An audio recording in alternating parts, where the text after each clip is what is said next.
Praise the lord. యేసుక్రీస్తు ప్రభువారి నామంలో మీ అందరికీ శుభములు కలుగునుగాక.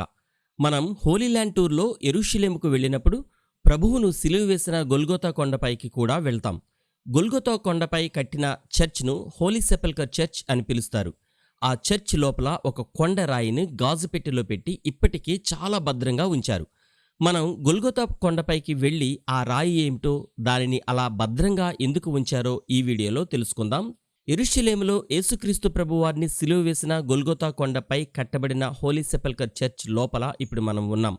ఇదిగో ఇక్కడ గాజు పెట్టెలో భద్రంగా ఉంచిన ఈ రాయిని చూడండి. సాధారణంగా రాళ్లను ఎవ్వరూ ఇలా గాజు పెట్టెలో పెట్టి భద్రపరచరు. కానీ ఈ రాయిని జాగ్రత్తగా భద్రపరిచారంటే ఇది చాలా ప్రత్యేకమైన రాయి అయి ఉంటుంది కదా. అసలు ఈ రాయి ఏమిటో, దీని చరిత్ర ఏమిటో ఇప్పుడు తెలుసుకుందాం. యేసుక్రీస్తు ప్రభువారిని సిలువ వేసిన సమయంలో యెరూషలేము నగరంలో పెద్ద భూకంపం వచ్చిందని బైబిల్లో మత్తయి సువార్త 27వ అధ్యాయం 50, 51, 52, 53 వచనాలలో వ్రాయబడి ఉంది కదా. ఆ సమయంలో కొన్ని సమాధులు తెరవబడి కొంతమంది పరిశుద్ధులు బ్రతికి యెరూషలేము పట్టణంలోనికి వెళ్లి కనిపించారు అని మనం బైబిల్ నందు చదువుతాం. ఆ భూకంపంలో యేసుక్రీస్తు ప్రభువారిని సిలువ వేసిన గొల్గొతా కొండ కూడా పగిలి ఈ కొండ ముక్క క్రింద పడిపోయింది.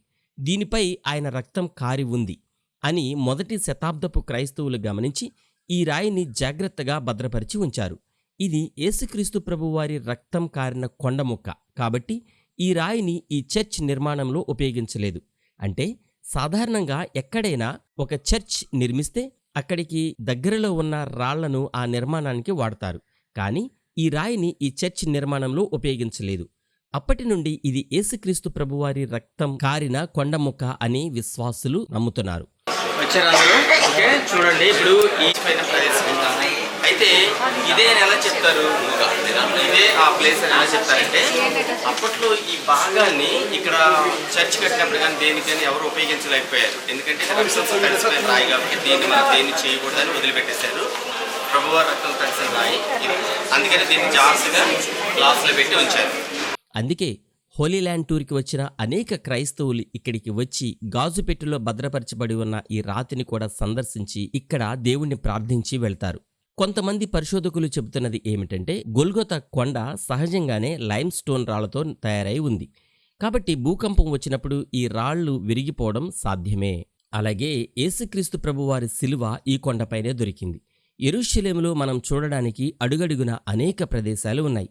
మీరు కూడా హోలీ ల్యాండ్ టూర్కి వచ్చి ఈ ప్రదేశాలన్నీ స్వయంగా చూసి ఇక్కడ దేవుని ప్రార్థించి ఆధ్యాత్మికంగా మీరు సంతృప్తి చెందాలనుకుంటే వెంటనే మాకు ఫోన్ చేయండి.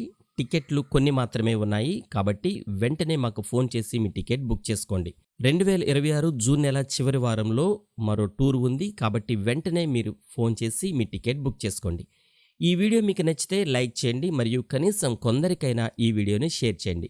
ఇలాంటి మరెన్నో వీడియోలు మీకు చూపించేలాగున దయచేసి మా కుటుంబం కోసం ప్రార్థించండి. మరో వీడియోతో మళ్ళీ కలుద్దాం. Praise the Lord. మీ బ్రదర్ బెన్హర్ బాబు.